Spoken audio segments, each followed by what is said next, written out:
Hey y'all, welcome back to Roots Refuge. I almost just ran out to the barn and I forgot my dog, so I gotta go get him out of the yard. Big stretch. Did I forget you? I've been enjoying the spring morning out here on the front porch. We've got to the time of year that coffee can be had out here. It's not too hot, not too cold. All you It's need like is a 40. light jacket. It's just right. April 25th, my favorite date. Miss Congeniality, come on, man. Get with your early 2000s pop culture references.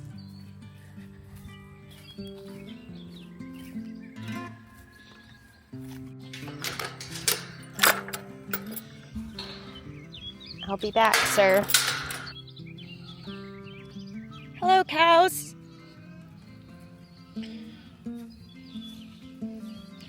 Hey, little baby.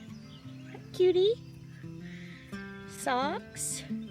He's getting past that floppy newborn stage and starting to get a lot more sturdy. Hey, Helen.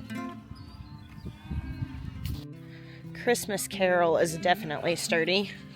We were discussing this yesterday, and I wanted to share it with you guys. So if you've been following with the vlog the last week and a half or so, Hope, our oldest dairy cow, gave birth a week and a half ago. And she ended up getting milk fever, which we caught very, very early, like in the first stage. Treated it, she's fine.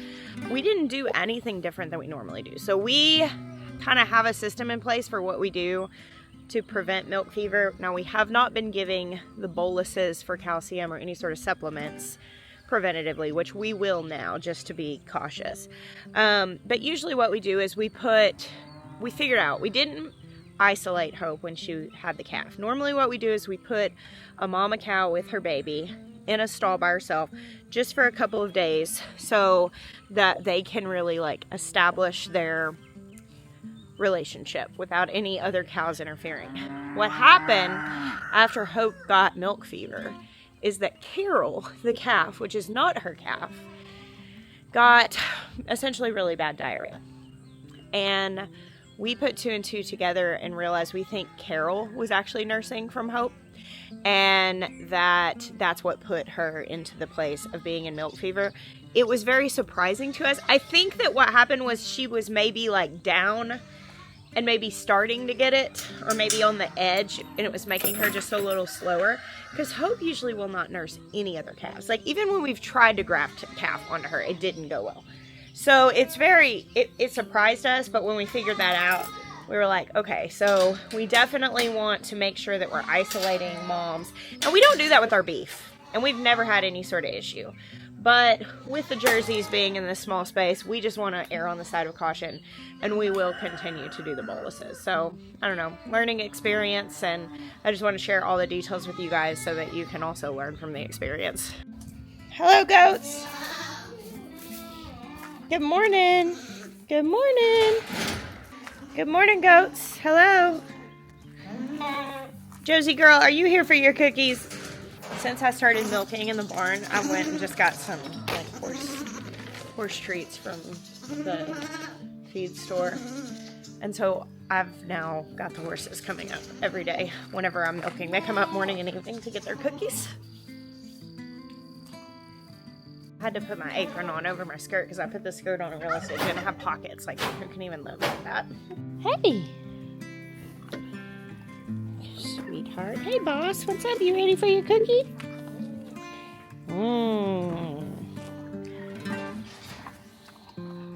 Yum.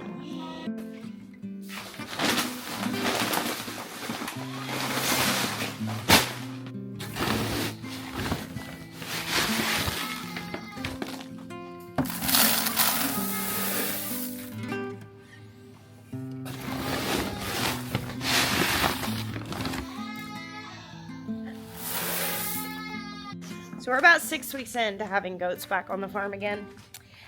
And, you know, we've done a little bit of traveling that we've had to have some friends cover.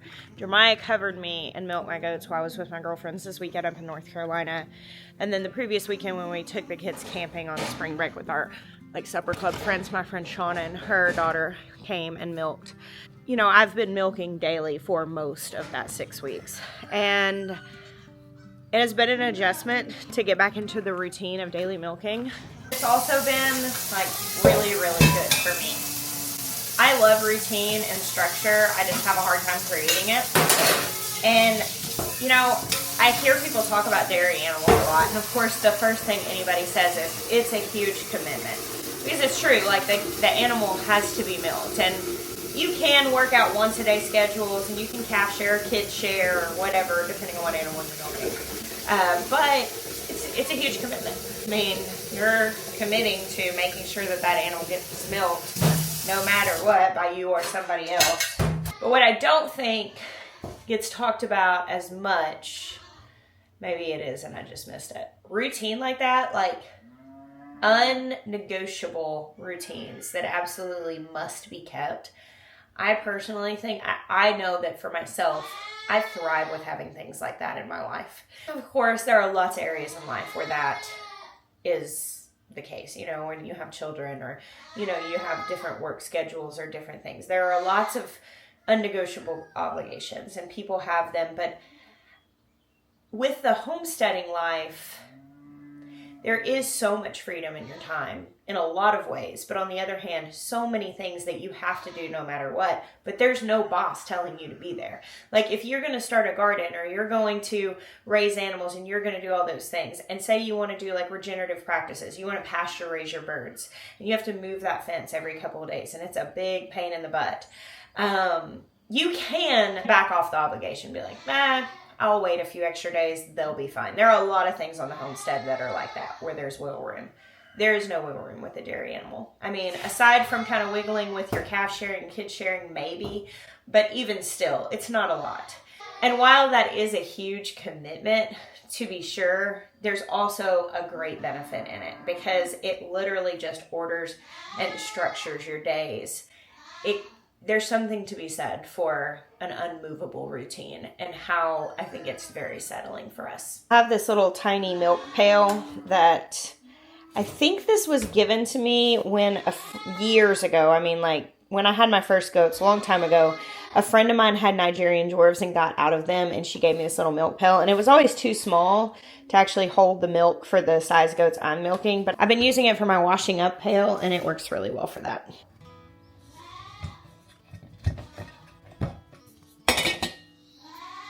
I have a nest of barn sparrows right up there in the corner. See? And I know we're not supposed to like birds being in the barn because they are nasty and they make a lot of mess. But, I mean, obviously they've already got their nest down up there. We're not going to knock it down. And I really like it. I like hearing them chatter. It sounds by their chatter that their babies have hatched.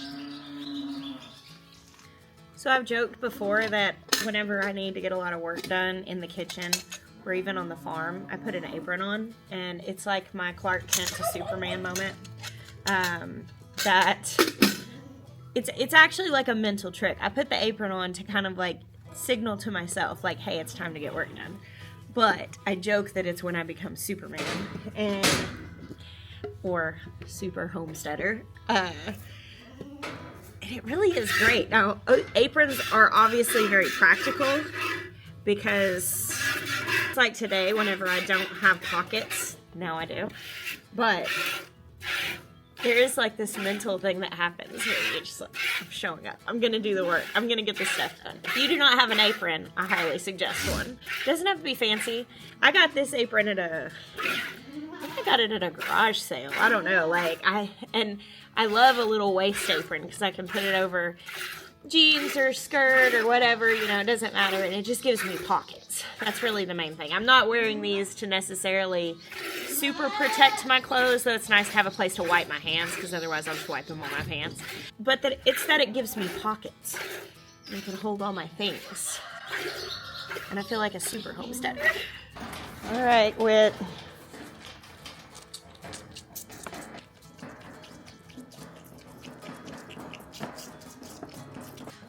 I've been listening to this really good audiobook, and I like to tell y'all about the books I'm reading because I know a lot of you are readers too. It was one that was on sale, and I bought it on a whim without reading any reviews, which usually I read reviews of books, but it was one of the ones that was like on special on the audiobook thing for, I don't know, it was affordable, so I bought it. and it's called The Bookwoman's Daughter. And I'm only like halfway through it right now, so I can't guarantee to tell you that it ends well, but I'm really enjoying it so far. I'm about to finish milking. I'm just gonna put my headphones in and listen to that book, and I'll catch up with you guys in the garden.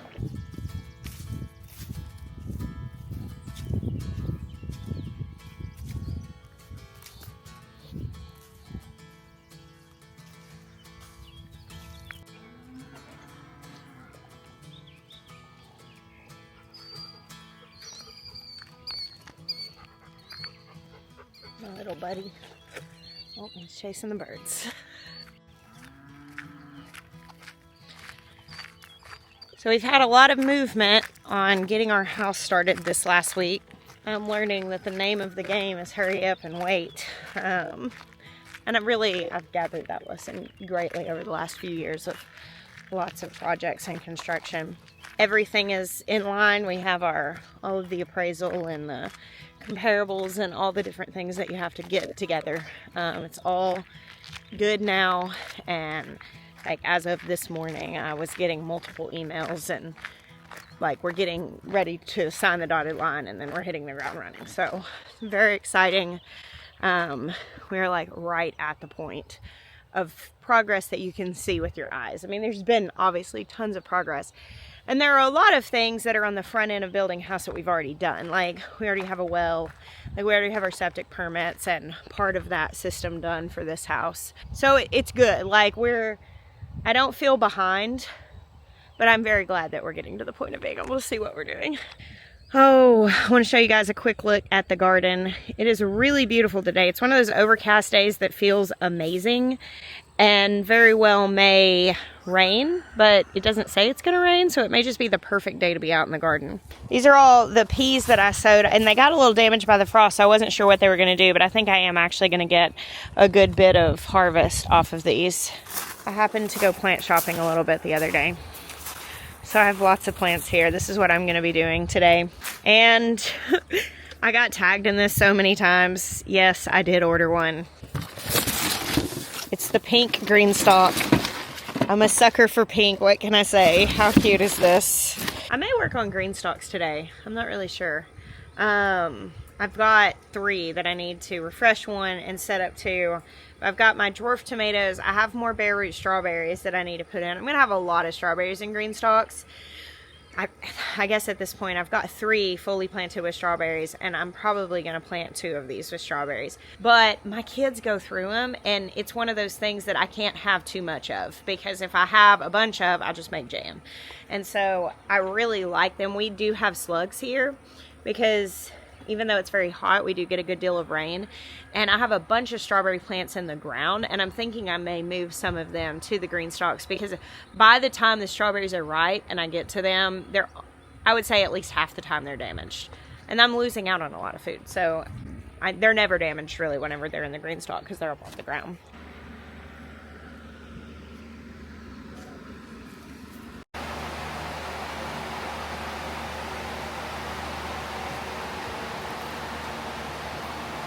Alright, I had to turn the fans off so y'all could hear me. I'm dealing with an issue with my seedlings, and I had this issue last year. I thought it was the greenhouse, and I think it was probably last year, the stunting. We had the shade cloth on the greenhouse for longer than we should have, and my plants just grew really, really slowly. And this year, I'm actually dealing with stunting again. And let me show you what I'm talking about. I'm pretty sure what happened is my soil got a little hydrophobic. So like these were in bottom trays and they look pretty good. Nice, good size, strong stems. These I moved over into cups and I did not have bottom trays underneath them. Now I did plant these really deeply, so there is that. So partially they're not super tall because a lot of what was, had already grown tall is buried under the soil. But they just got really like off colored, which is typically a deficiency or stress. And right now, I'm actually going to take these and put them in secondary cups, which will work as kind of like a bottom water tray. Some of them we've put into bottom water trays. This greenhouse doesn't regulate temperature as well as my old one did. I think it's bigger. The roof line is different, and so it's different. And with that being the case, I think that in the future, I'm definitely going to use heat mats to just maintain the soil temperature so that it keeps the fluctuations from being as great. Because I think that's probably part of the reason why some of my seedlings have struggled, because the ones that sat on heat mats, I did have a couple heat mats out here, they just did a lot better. The other thing is that I don't know, like I had some that didn't have bottom water trays, and I think with as warm as it can potentially get in here during the day, I just can't be lax on that. Like I have to use bottom water trays to just make sure that my soil doesn't get dangerously dry. Because when soil gets too dry, it becomes what's called hydrophobic, and essentially the structure of the soil is so weak that it can't break the surface tension of water. And I'm pretty sure that that's what happened. And of course, whenever soil is too dry and it can't hold water, it basically leads to deficiency because there's not a way for the plants to soak up the nutrients that are in the soil. So that's very much probably an oversimplification. When it comes to doing this stuff, seed starting, growing a garden, there are going to be years where things just don't go super well. And you look at it and you think, well, this may be me, I need to troubleshoot, but you have to try again before you can really troubleshoot as much. So I think we've troubleshot a lot. I have successfully started plenty of seedlings in the past, enough that I know how. And so when I'm having issues and I'm seeing like some of my plants in the greenhouse are doing fine, whereas others are really struggling, it's almost just like the deduction game where you're going, okay, well, can't be this the problem, can't be this, must be that. I'll still have a great garden this year. And right now, we're just making sure everything is going to have the bottom water to make sure the soil's not getting dry. My peppers all look pretty good. These are going to be potted up, and I won't plant these out for, I don't know, another couple weeks. But really, I could go ahead and plant tomatoes out. So, troubleshooting this, I just wish they looked better. I wish some of them look okay, but I wish they all looked okay. What I do know is that it's tempting for people when they face things like this in the garden. These are the seedlings that look really rough, and they're in here soaking. This is just sitting on here so that like cats don't get in and critters don't mess with them. But these were all of like the most stunted ones. And they're in here soaking, and there's a little bit of like Super Thrive, which is like just a little mineral booster in that water, not a whole lot. I ordered some more of the stuff we needed, like the bags and the filters and stuff, to make compost tea, and Will is working on that this week, and we're gonna spray everything with some compost tea, which would be like a really good gentle boost in nutrition for everything.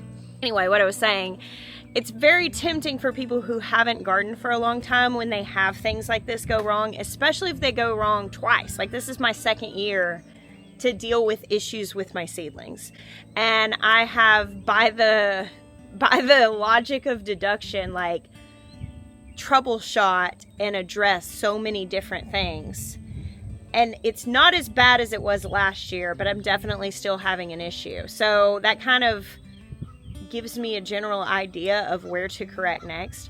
The temptation of new gardeners is to be like, oh, I'm bad at this. I am not bad at starting seedlings. I know that. And of course, I have the confidence of that because I have started literally thousands of extremely healthy plants in a different set of circumstances. So in this set of circumstances, I'm just trying to figure out how to give these plants exactly what they need to thrive. It has nothing to do with me and who I am as a person, my skill level as a gardener. Now, if I blew this off and I didn't do the due diligence of figuring out the problem and addressing the issue, then I guess then I could say I'm not good at starting seedlings, but it would be by choice. It would be a choice that I didn't want to do it. But in the current situation, having to troubleshoot when you have a set of circumstances that are causing issues for you, it's just part of it. It's like if you have a Labrador and you don't feed it, or you don't, you just put it in the backyard and you never play with it, you may have some issues from your Labrador. It may starve, or it may have behavioral issues. It'd be like something totally within the realm of your power to change. For some reason, when people talk about being bad at gardening, it's like they say it as if it's the same way they say they have brown hair, as if it's something innate that they can't address. If you're bad at gardening, you just need to change the way that you're giving the plants what they need. If your plants are all failing and dying, it's not, oh, I can't keep a houseplant alive. You could say, I can't remember to water it. Like, that would be a true statement. But there's nothing innately wrong with any person that's keeping them from gardening. It just doesn't work like that. So, I'm not bad at starting seedlings. If you have had troubles this year, I've got a little bit of issues. We'll still have a fruitful garden. Come back in a few months and you'll see we'll have tons of food. But I'm just having a troubleshoot. Speaking of houseplants, look at this pitcher plant. I've never seen a pitcher plant that was this big and beautiful. I got this at the Seven Oaks plant shop over in West Columbia the other day. It's where I got those other plants too. And I saw it and I just had to have it because I'd never seen anything like it. So I've got it out in the greenhouse right now. I have actually killed a couple of pitcher plants in my house. So I'm hoping maybe I have better luck with it out here. Truly what the situation is in my house with my houseplants. I love houseplants, especially in the winter when I miss the garden. Having growing green things around me is just very good for my soul.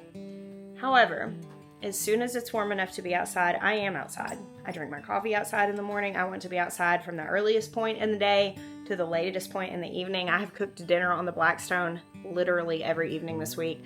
I want to be outside all the time.